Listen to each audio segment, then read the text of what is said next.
Hi everyone, Son of Hillary here in Warlock form.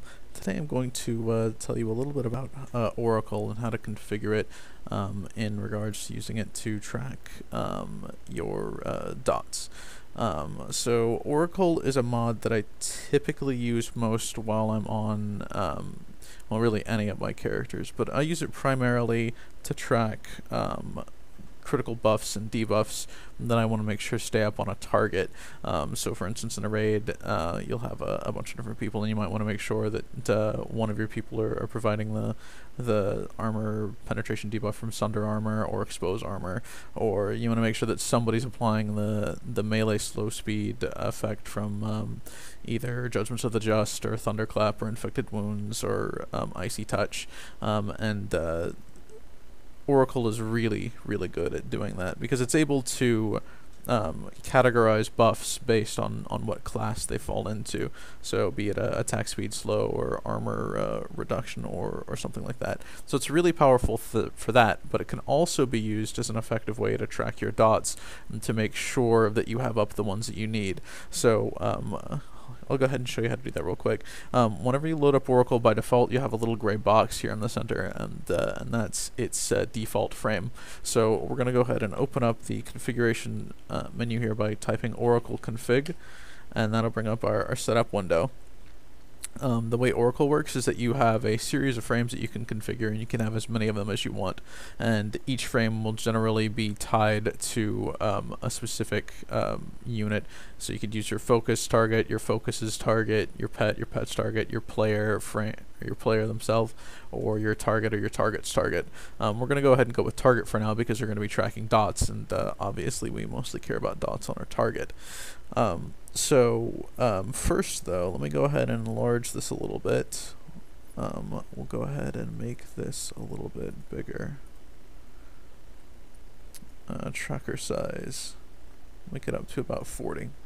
Okay, so the way that you add different debuffs to be tracked is with trackers, and by default, there are all manner of different trackers here, and by and large, these correspond to raid buffs or debuffs. They don't have things that are specifically geared towards particular casters' dots here. So if you're using this to track dots, then you're going to have to go ahead and enter them in manually. Luckily, it's not too difficult to do. So what we're going to do is we're going to add a blank tracker, and this tracker is going to be for corruption. So we're going to label it corruption, but you can label it anything that you want. It doesn't really make a difference. Now, here in auras, this is where you type in the actual spells that you're interested in tracking. So we just type corruption here, and you have to make sure that you spell it correctly, so just be careful there. And since we're going to be tracking our dots, we don't want to track anybody else's corruption. We just want to track our own corruption. And apparently that clears out the box. Let me type this in again. Okay, so now we've got a big red question mark here, and it's a question mark because Oracle has not seen that buff, so it doesn't know what icon it has. But if you cast corruption on your target, then you have a nice little countdown there. So we'll go ahead and kill this guy real quick, and then we'll set up a couple of other trackers for all of our other dots. But you can see how easy it is, and what it looks like also. It's very, very straightforward. So Oracle config, and then we are going to add another tracker, a blank tracker for Curse of Agony. And accept, and then we will add another tracker for Unstable Affliction.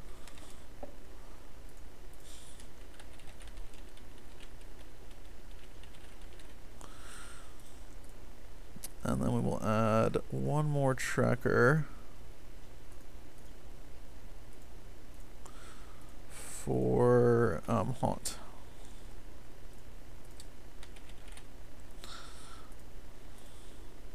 Oops, this needs to be track mine.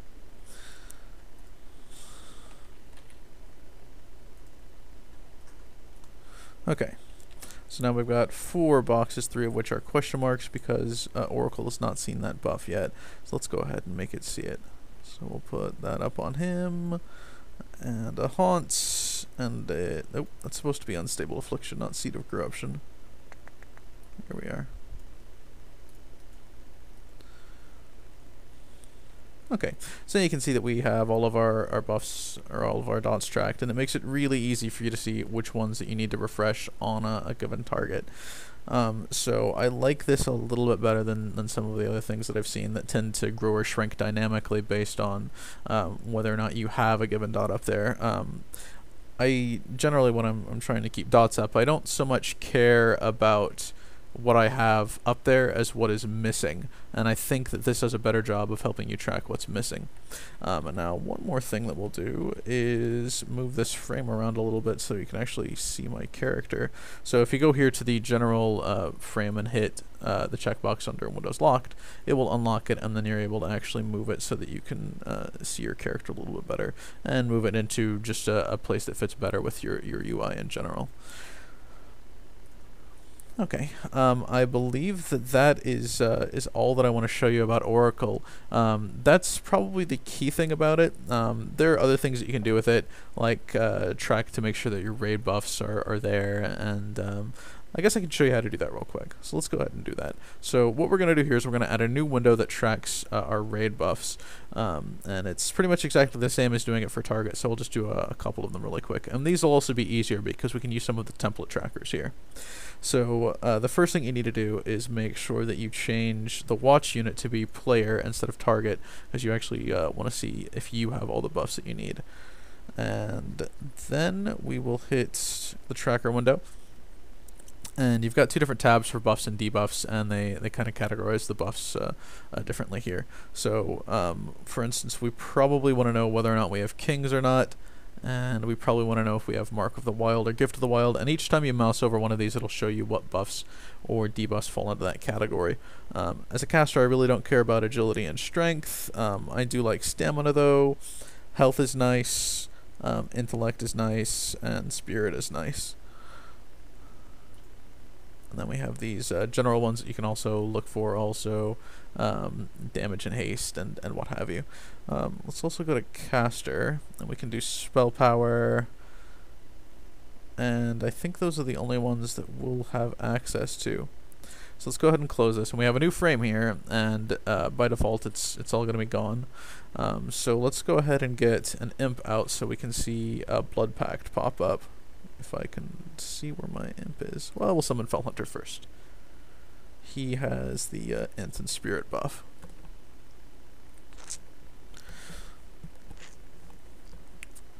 Okay, so now you see that we've got int and spirit, and you see that this is taking up 2 buff slots, and the reason why it's doing that is because we have a tracker up for both the intellect buff and the spirit buff, and since it follows into both categories, it shows up twice. So if you had a priest bring both spirit and or a mage bringing intellect, then you would see the divine, or I guess it's Dollar on Brilliance now, and the prayer of spirit instead of this. But if you didn't have either one of them, you'd see the buff show up in that slot. So let's see. Let's cast Summon Imp, because I don't want to dig through my spellbook. And then you'll see Blood Pact pop up here.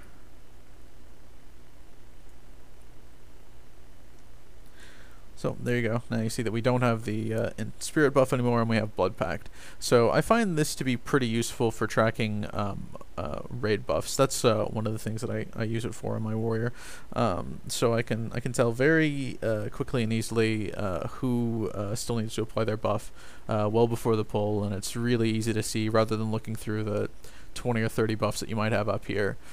So I like this a lot, and I recommend that you use it for that also. But the primary thing that I want to make sure that you get is how to use it for keeping your keeping track of the dots that you need to keep up as a caster.